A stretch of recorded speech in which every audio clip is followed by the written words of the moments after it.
Si vous avez vos Bibles avec nous aujourd'hui, ouvrez-les s'il vous plaît dans Romains chapitre 8 et Proverbes chapitre 20.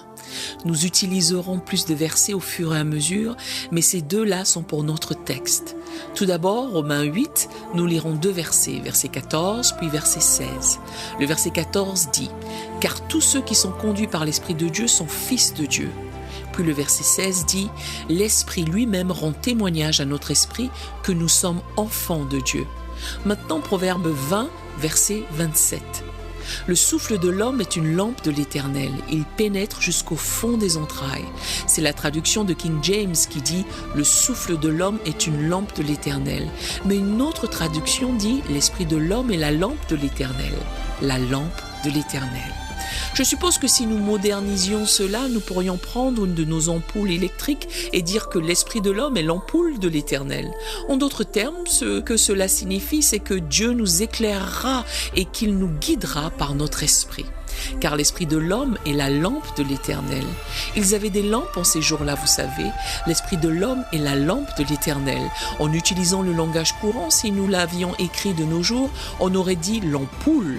L'esprit de l'homme est l'ampoule, la lumière qu'il utilise pour nous guider. Permettez-moi de le dire encore. Cela signifie que Dieu nous éclairera et qu'il nous guidera par notre esprit. Cependant, souvent, nous cherchons une direction de partout ailleurs, sauf de la façon dont Dieu a dit que cela viendrait. J'ai découvert il y a longtemps que vous vous en sortiez mieux si vous étiez du côté de Dieu et que vous vous aligniez à son programme plutôt que d'essayer d'amener Dieu à s'aligner au vôtre ou de faire les choses comme vous le souhaitez. D'ordinaire, nous jugeons la façon dont Dieu nous conduit par nos sens physiques, ce qu'il nous dise, mais Dieu ne dit nulle part qu'il nous guidera par nos corps physiques ou par nos sens physiques. Nulle part.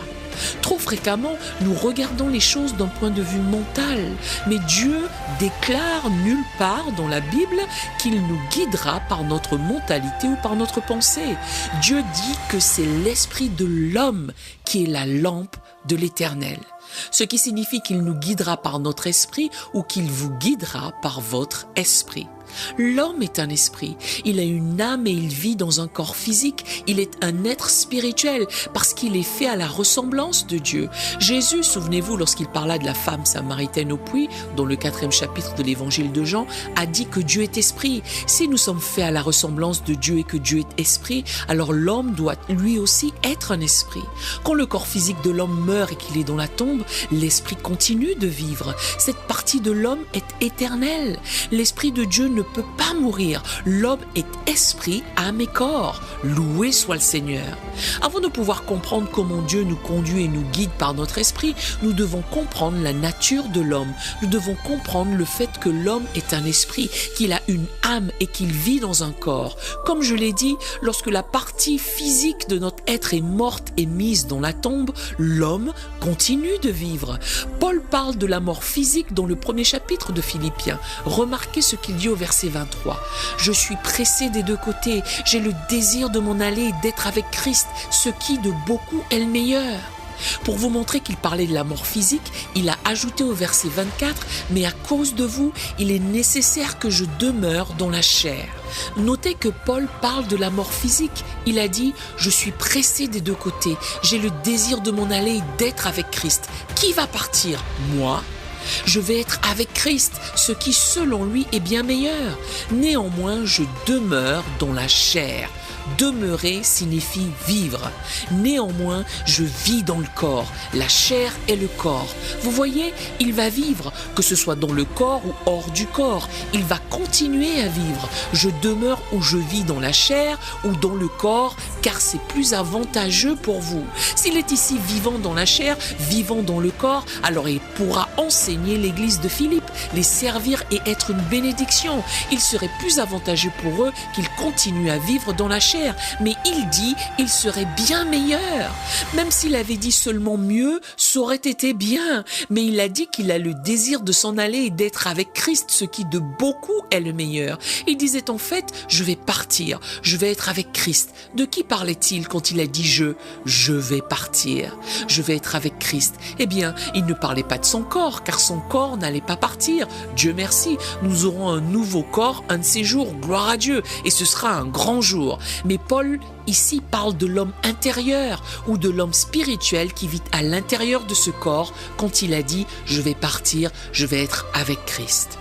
Observez 2 Corinthiens chapitre 4 verset 16 lorsqu'il écrit à l'église de Corinthe. Nous avons simplement cité ce qu'il a dit à l'église et nous avons lu ce qu'il a dit à l'église de Philippe. Observez qu'il prêche la même vérité, qu'il enseigne les mêmes faits à chacune des églises. Il peut utiliser des mots différents, mais il enseigne la même vérité divine à l'église de Corinthe et dans 2 Corinthiens 4, 16, il dit « Et lors même que notre homme extérieur se détruit ou est en décomposition, notre homme intérieur se renouvelle de jour en jour. » Ici encore, il parle de l'homme extérieur qui est la chair, le corps qui se décompose, qui vieillit. Mais il parle aussi de l'homme intérieur qui est un homme spirituel, qui ne vieillit pas, qui ne sera jamais plus vieux, qui se renouvelle de jour en jour. Gloire à Dieu! Il y a un homme extérieur, il y a un homme intérieur. L'homme extérieur n'est pas le vrai nous. L'homme extérieur n'est que la maison dans laquelle vous vivez. L'homme intérieur est le vrai vous. Qu'est notre esprit? Paul, vous savez, dans 1 Thessaloniciens 5, 23, lorsqu'il priait pour l'église de Thessalonique, a dit « Je prie que le Dieu de paix vous sanctifie lui-même tout entier et que tout votre être, l'esprit, l'âme et le corps soient conservés irrépréhensibles lors de l'avènement de notre Seigneur Jésus-Christ. » Maintenant, qu'est notre esprit? Le texte avec lequel j'ai commencé dit « Tous ceux qui sont conduits par l'Esprit de Dieu sont fils de Dieu ». Puis le 16e verset nous donne un petit aperçu de la façon dont l'Esprit de Dieu nous conduit, parce que le verset 16 dit « L'Esprit lui-même rend témoignage à notre esprit que nous sommes enfants de Dieu ». L'autre texte dans Proverbe dit que l'esprit de l'homme est la lampe de l'Éternel. L'esprit de l'homme. Nous voyons ici qu'il parle de l'esprit de Dieu et de l'esprit de l'homme, que l'esprit de Dieu rend témoignage à l'esprit de l'homme et que l'esprit de l'homme est la lampe de l'Éternel. Avant de pouvoir comprendre comment Dieu nous guide par notre esprit, parce que selon les versets que nous avons lus, c'est ainsi que Dieu nous guide, nous devons d'abord découvrir ce qu'est notre esprit. Cette partie de l'homme qui est esprit, car selon le verset de Thessaloniciens que nous avons cité, il parle de l'esprit, de l'âme et du corps. Gardez à l'esprit qu'il n'a pas dit dans Romains que l'esprit de Dieu rendait témoignage à notre corps que nous étions enfants de Dieu. Il n'a pas dit que l'esprit de Dieu rendait témoignage à notre âme ou notre pensée que nous étions enfants de Dieu. Il a dit que l'esprit de Dieu rend témoignage à notre esprit. Il a dit l'esprit de l'homme est la lampe de l'Éternel. Il n'a pas dit que le corps de l'homme était la lampe de l'Éternel. Il n'a pas dit que l'âme de l'homme, l'intellect de l'homme, la pensée de l'homme était la lampe de l'Éternel. Il n'a pas dit ça. Il a dit l'esprit de l'homme. Très bien. Qu'est notre esprit? Laissons la Bible nous le dire. Prenez 1 Pierre 3, 4. Quand Paul ici, dans 2 Corinthiens 4, 16, que nous venons de lire, parle de l'homme extérieur qui se détruit et de l'homme intérieur qui se renouvelle de jour en jour, il appelle notre esprit l'homme intérieur. Ici, dans 1 Pierre 3, 4, nous trouvons une autre expression à propos de cet homme intérieur. Paul l'appelle l'homme intérieur. Pierre l'appelle l'homme caché du cœur. Je veux que vous releviez cette expression dans ce passage, l'homme caché du cœur. Cet homme intérieur, comme Paul l'appelle, ou cet homme caché du cœur, comme Pierre l'appelle, est vraiment l'esprit de l'homme. Cet homme intérieur, cet homme caché, est un homme spirituel. Ce n'est pas un homme mental, ce n'est pas un homme physique, c'est un homme spirituel. Quand la Bible parle du cœur, elle parle de l'esprit, ou de l'homme intérieur, ou de l'homme caché. C'est lui l'homme réel. Cela vous aidera dans votre croyance et dans votre foi de penser ainsi. Cela m'a aidé il y a de très nombreuses années lorsque j'avais commencé à examiner la Bible sur ce sujet spécifique. Dans le Nouveau Testament en particulier, à chaque fois que le mot cœur est utilisé, si vous le remplacez par le mot esprit et pensez à l'esprit humain, vous aurez une image claire de ce dont on parle. Cet homme intérieur est un homme spirituel. Cet homme intérieur est le vrai vous. Vous pouvez à présent comprendre ce verset dans 2 Corinthiens 5, 17. Il prendra une nouvelle signification pour vous. Paul écrit encore à l'église de Corinthe Corinthes, si quelqu'un est en Christ, il est une nouvelle créature. Paul parle de l'homme intérieur, du vrai vous, l'homme réel, quand il dit si quelqu'un est en Christ.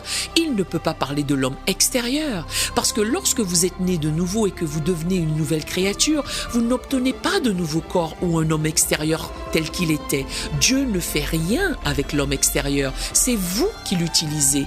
Dieu fait quelque chose avec l'homme intérieur. Dieu ne se soucie pas de l'homme extérieur, c'est votre rôle.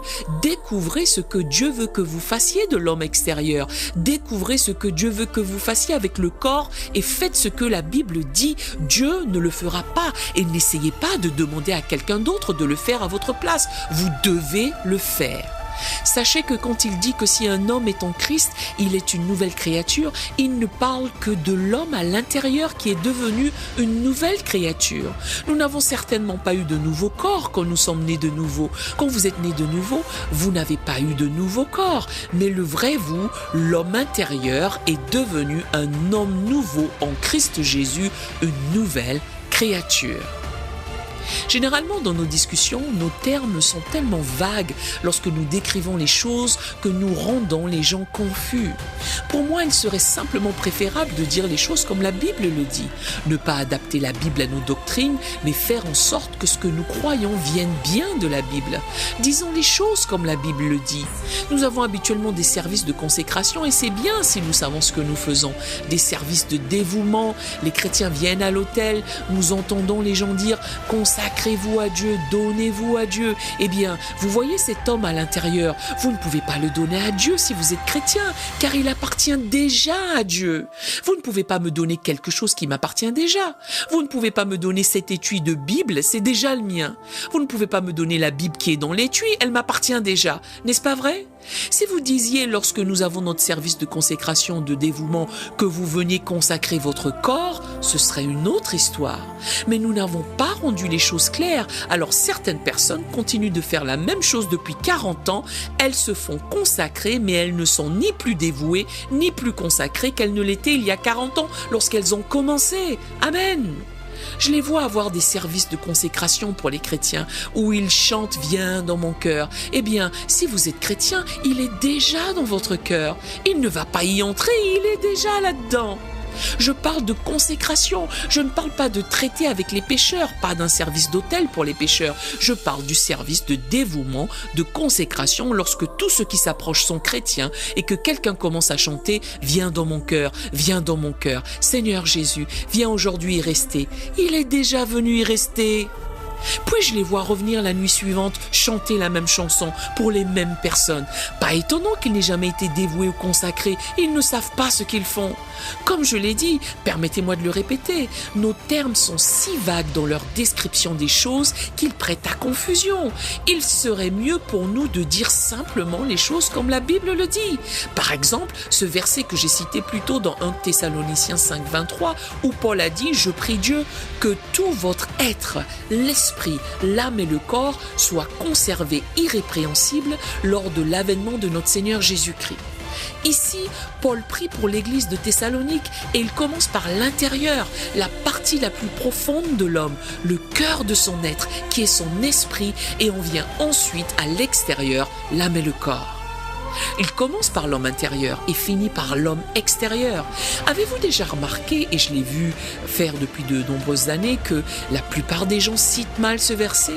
Ils mettent le corps en premier au lieu de l'esprit, parce qu'ils sont plus conscients du corps qu'ils ne le sont de l'esprit. J'ai décelé cela maintes fois, même en lisant des sermons que les gens prêchaient ou des messages dans des magazines. Au lieu de corriger la déclaration avec le bon verset, celui qui a édité le sermon l'a cité et écrit tel que celui qui prêchait l'avait cité. En fait, j'ai rarement entendu un orateur le dire correctement. Je suis dans le ministère depuis 43 ans et je suis un observateur très attentif. Très rarement, voire jamais, ai-je entendu un orateur le dire correctement. Ils disent toujours, Paul a dit, je prie Dieu que le corps, l'esprit et l'âme, mais il ne l'a pas dit de cette façon. Ils mettent le corps en premier. Il n'a jamais mis le corps en premier. L'esprit, l'âme et le corps. Comme je l'ai dit, la raison pour laquelle les gens le disent de cette façon est qu'ils sont plus conscients de leur corps qu'ils ne le sont de leur esprit. Mais nous devons devenir plus conscients de l'esprit si nous voulons être conduits par l'Esprit de Dieu. Et si nous savons que l'Esprit de Dieu nous conduit par notre esprit, nous devons devenir plus conscients de l'esprit, sinon nous allons tout rater. Nous devons nous considérer comme des êtres spirituels qui ont une âme et qui vivent dans un corps. Quelle est la différence entre l'esprit et l'âme? L'esprit et l'âme ne sont pas les mêmes. Je le sais par expérience et c'est un sujet difficile.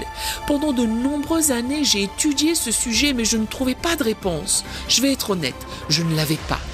Cela ne m'a jamais dérangé au cours de ces nombreuses années de ministère de dire aux gens qui me demandaient quelque chose, je ne sais pas.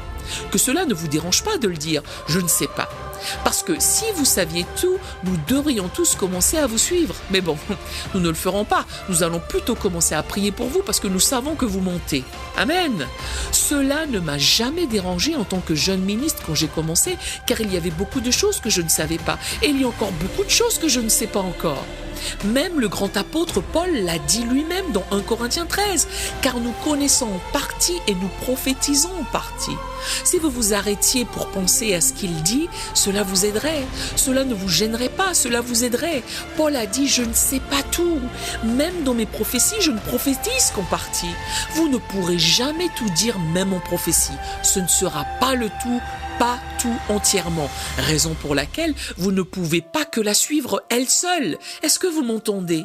Parce que c'est en partie. Amen. Mais merci Seigneur pour ce que nous savons. Loué soit le Seigneur. Je me souviens donc il y a plusieurs années de cela, lorsque j'étudiais ce sujet et que je faisais mes recherches, j'ai posé des questions à différents ministres du plein évangile, oui, des enseignants éminents dans le mouvement pentecôtiste du plein évangile, puis à d'autres ministres qui étaient également tous des ministres exceptionnels du pays. J'ai pris les enseignements, les livres de référence utilisés dans l'enseignement de nos principales écoles bibliques, les écoles bibliques pentecôtistes et certains des principaux séminaires de notre nation pour voir ce qu'ils enseignaient au sujet de l'homme. Aucun d'eux ne m'a satisfait. En fait, aucun d'eux n'était scripturaire. Ils étaient comme la Bible le dit en partie, la plupart, voire tous. J'ai posé des questions à des enseignants exceptionnels dans le mouvement des Assemblées de Dieu, des enseignants éminents du mouvement Foursquare et d'autres dans le mouvement pentecôtiste. Ensuite, j'ai écouté de très près les conversations que ces ministres avaient sur certains de ces sujets. Quelle est la différence entre l'âme et l'esprit? Et l'un d'eux, le regard vide, me dit: eh bien, j'ai toujours pensé que c'est exactement la même chose. C'est exactement ce que chaque enseignant pentecôtiste de renom en Amérique m'a dit. J'ai répondu, mais comment peuvent-ils être les mêmes? Comment pouvaient-ils être les mêmes? Quand Paul dit par l'Esprit de Dieu dans Hébreux 4,12 que la parole de Dieu est vivante et efficace, plus tranchante qu'une épée quelconque à deux tranchants, pénétrante jusqu'à partager âme et esprit, donc si vous pouvez les diviser, ils ne peuvent pas être la même chose. Est-ce exact? Et je serai honnête avec vous, je ne pouvais tout simplement pas trouver la réponse que je cherchais depuis 15 ans, pour laquelle j'ai étudié attentivement et travaillé très tard dans la nuit.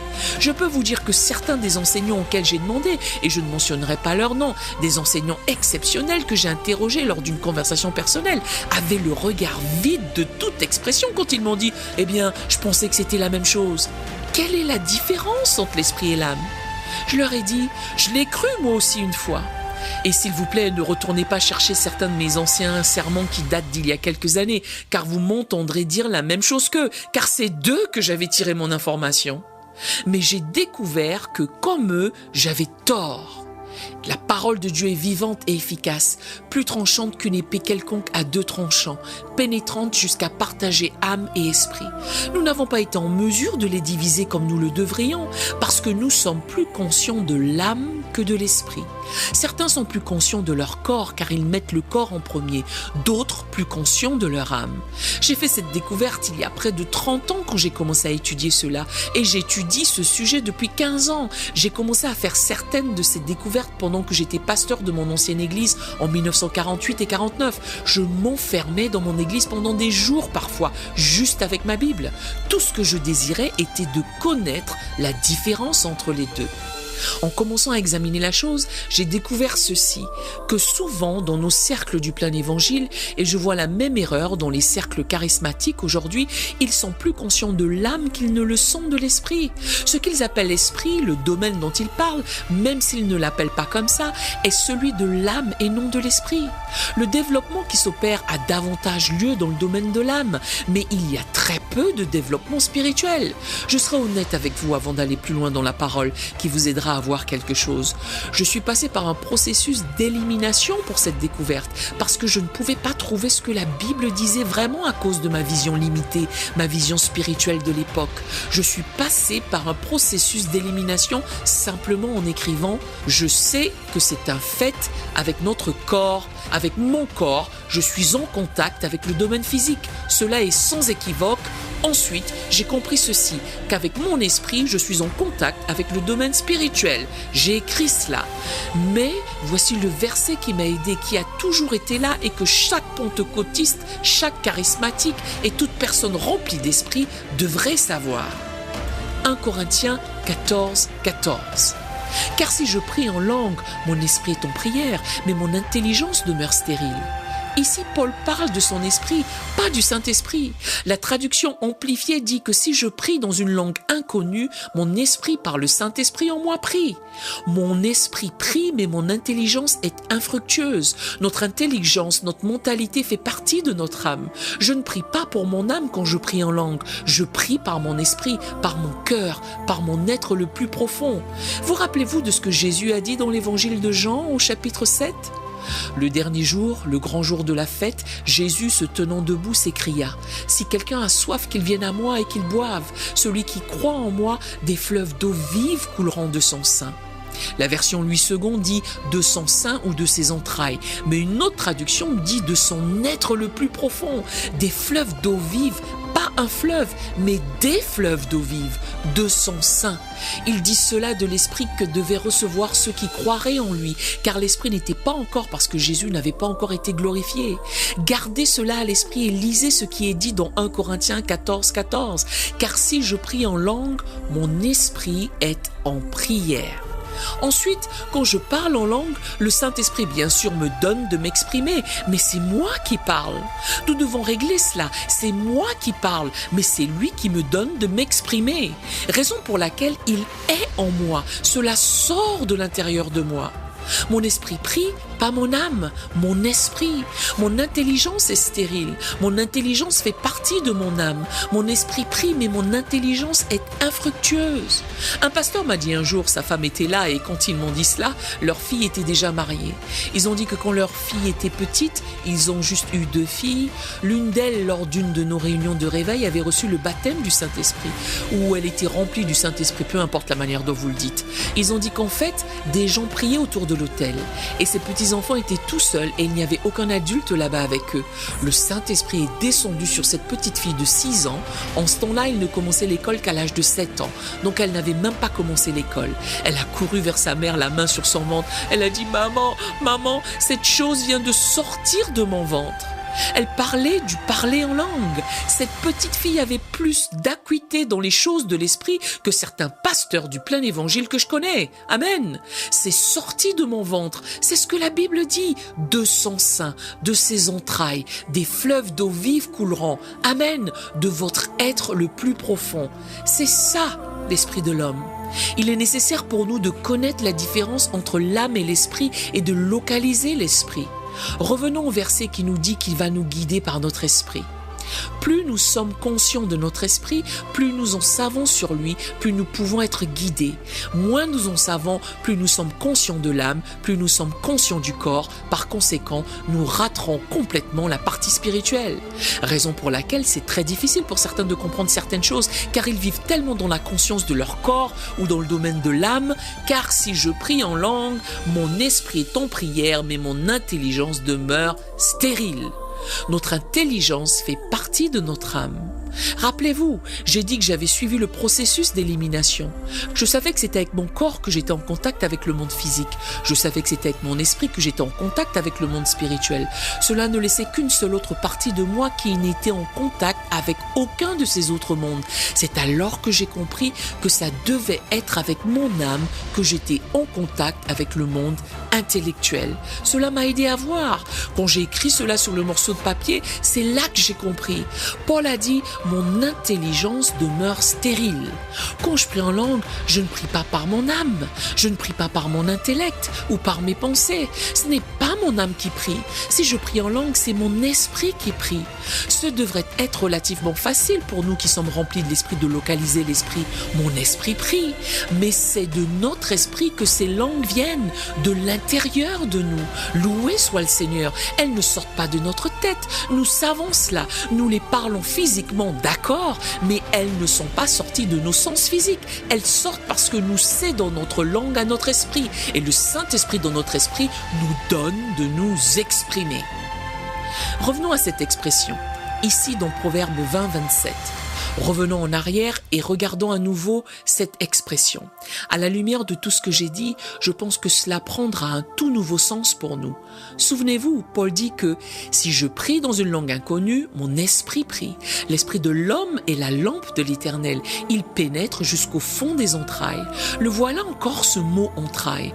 Dans l'évangile de Jean chapitre 7, que nous avons déjà cité, des versets 37 à 39, si quelqu'un a soif, qu'il vienne à moi et qu'il boive. Celui qui croit en moi, des fleuves d'eau vive couleront de son sein, comme dit l'Écriture. Il dit cela de l'Esprit que devaient recevoir ceux qui croiraient en lui, car l'Esprit n'était pas encore, parce que Jésus n'avait pas encore été glorifié. Lorsqu'on a reçu le Saint-Esprit et puisqu'on est rempli du Saint-Esprit, des fleuves d'eau vive couleront de notre sein. Une autre traduction dit « De son être le plus profond couleront des fleuves d'eau vive ». Encore une fois, permettez-moi de vous rappeler 1 Corinthiens 14. Je vais lire la traduction amplifiée. Cette fois, si je prie dans une langue inconnue, mon esprit par le Saint-Esprit en moi prie. Lorsque vous priez en langue, cela sort de votre être le plus profond, de vos entrailles ou de votre esprit. C'est de là que ça vient. Et parce que vous avez reçu le Saint-Esprit qui réside dans votre esprit, donne à votre esprit de s'exprimer et vous parlez. Par conséquent, lorsque nous lisons que l'esprit de l'homme est la lampe de l'Éternel, il pénètre jusqu'au fond des entrailles, nous voyons que l'esprit de l'homme est notre être le plus profond, le vrai homme. Vous pouvez désormais comprendre autre chose et le voir plus clairement. Toutes les directives et directions que j'ai jamais eues sont sorties de mon esprit.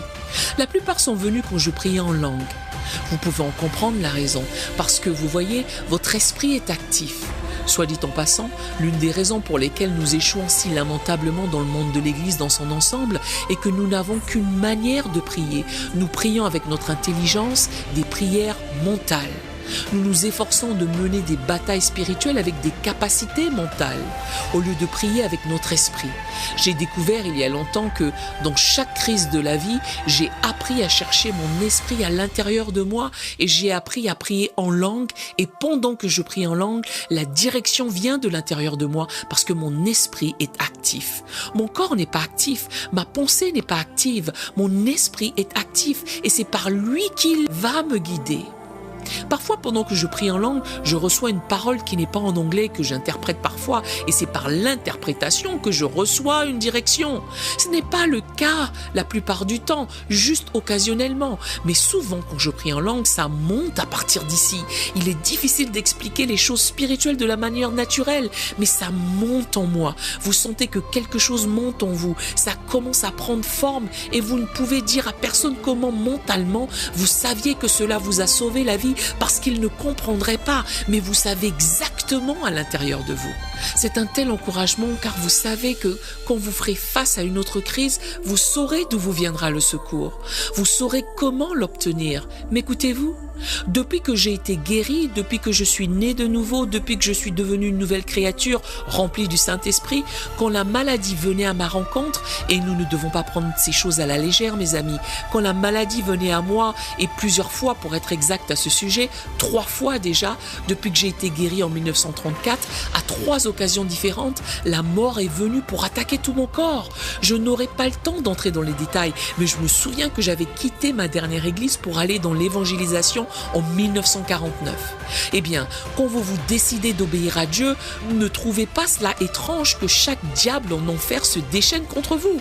Parce que si le diable peut vous garder loin de la volonté et du plan de Dieu, dans une certaine mesure, il va pouvoir vous dérouter de la volonté et du plan de Dieu qui bénirait les autres, particulièrement si vous êtes dans le ministère.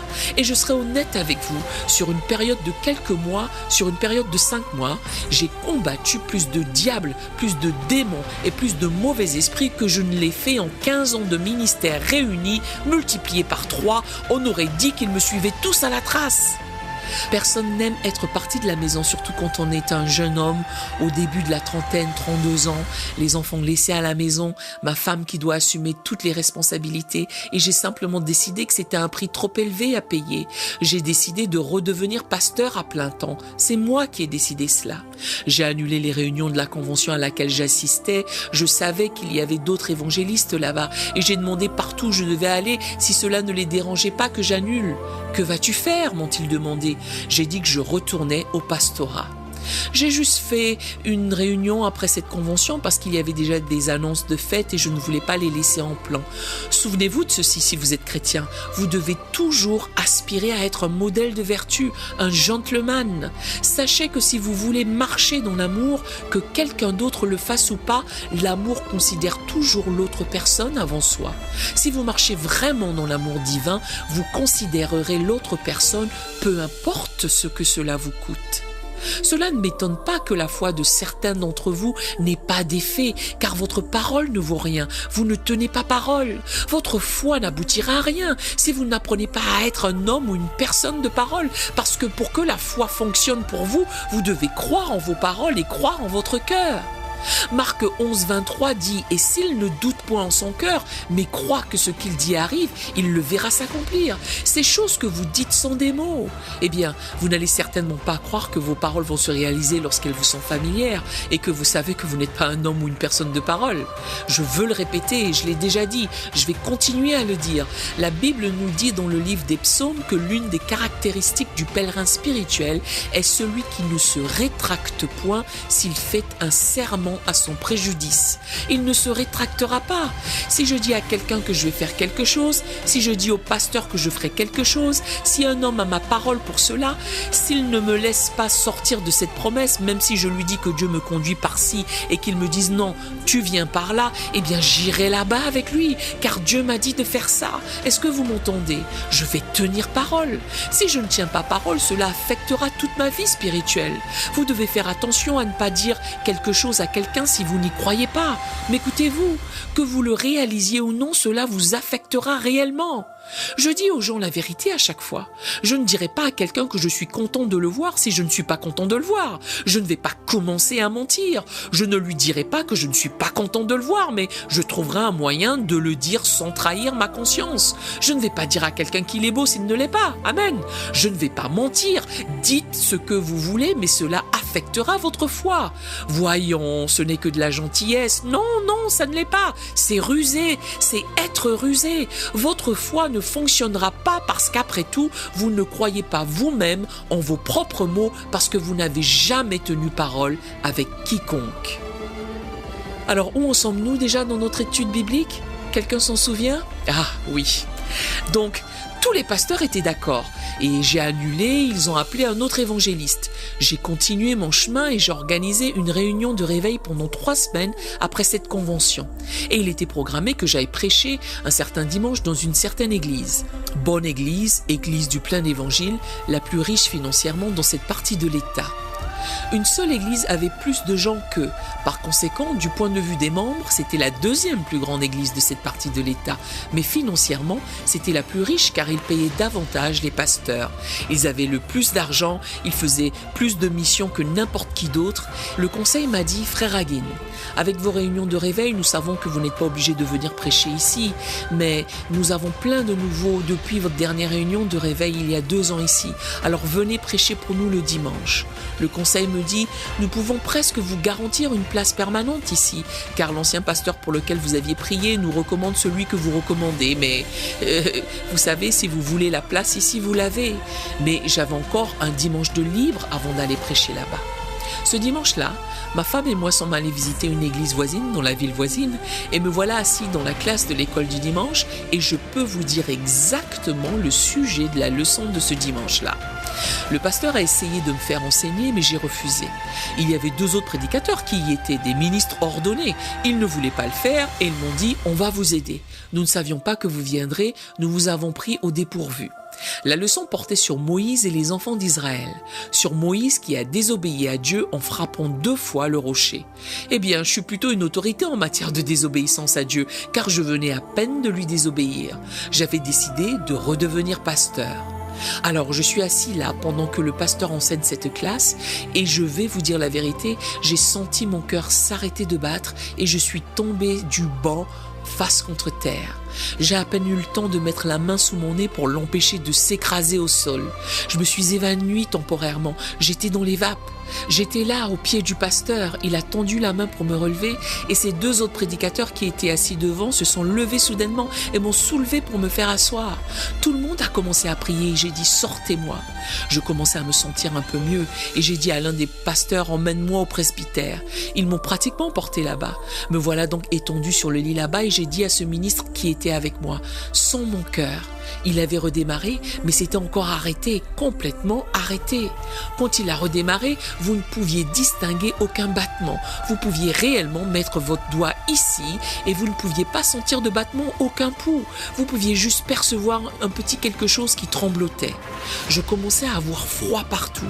Je lui ai dit de sentir mon cœur et quand il l'a fait, il a commencé à pleurer et sorti en courant appeler les autres, les prédicateurs et le pasteur. Quand ils sont venus, il a dit « Sentez son cœur ». Ils l'ont fait et ont commencé à pleurer. Ils ont dit « On était convaincus que tu étais mort ». Eh bien, j'ai commencé à prier en langue et à l'intérieur de moi, au plus profond de mon esprit, quelque chose s'est réveillé en moi, l'illumination. Cela a commencé à prendre forme et je savais qu'à cause du péché, j'avais failli à Dieu.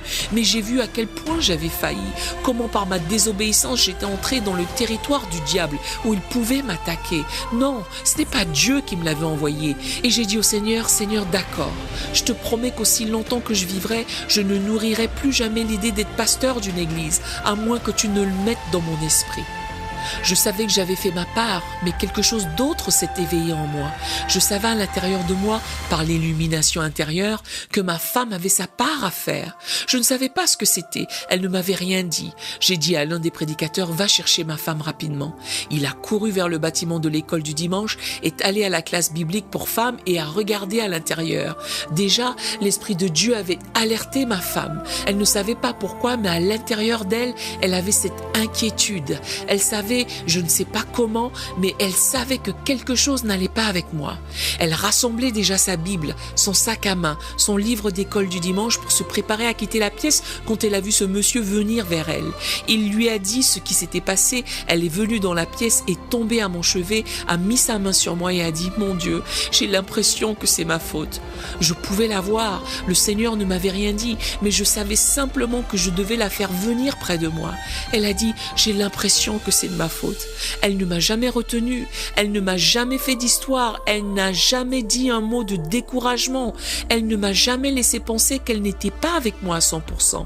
Elle a dit « J'ai l'impression que c'est ma faute. J'ai l'impression qu'il n'aurait peut-être pas voulu être pasteur et arrêter d'être évangéliste si cela n'était pas à cause de moi. Dieu sait ce qui se passe à l'intérieur de vous. Je ne peux pas voir cela, vous ne pouvez pas voir cela. » Et elle continue en disant « Dans mon cœur, je n'appréciais pas le fait qu'il soit parti et moi je restais là avec tous les fardeaux, élever les enfants, la famille seule, nos 2 enfants. Un jour, les enfants sont allés à l'école et je lavais la vaisselle du petit déjeuner. Et à l'intérieur, j'entends cette voix murmurer « Je peux te l'enlever et il ne reviendra jamais ». Elle a dit ça et moi je ne savais pas ça. Elle ne m'avait jamais dit cela. C'était une révélation pour moi. Tout ce que je savais, c'était que l'esprit m'avait demandé de la faire venir. Elle a dit « J'ai regardé partout dans la maison, derrière la porte pour voir s'il y avait quelqu'un dans la maison. » Pour elle, cette voix était audible. Elle a regardé dans la salle de bain, regardé derrière la porte de la salle de bain. Elle a vérifié les portes, les serrures, mais personne ne pouvait entrer dans la maison. Alors elle rajoute « Et j'ai de ce fait pensé que c'était mon imagination qui me jouait des tours. » Elle a dit « Seigneur, c'est toi qui m'as parlé ce jour-là, d'une voix audible.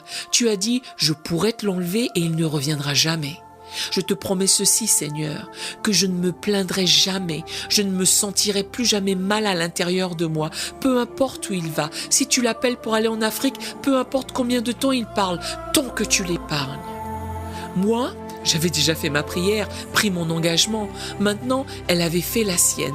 L'Esprit de Dieu en moi appelait ces hommes, ces ministres présents comme témoins de notre engagement et de la consécration de ma femme.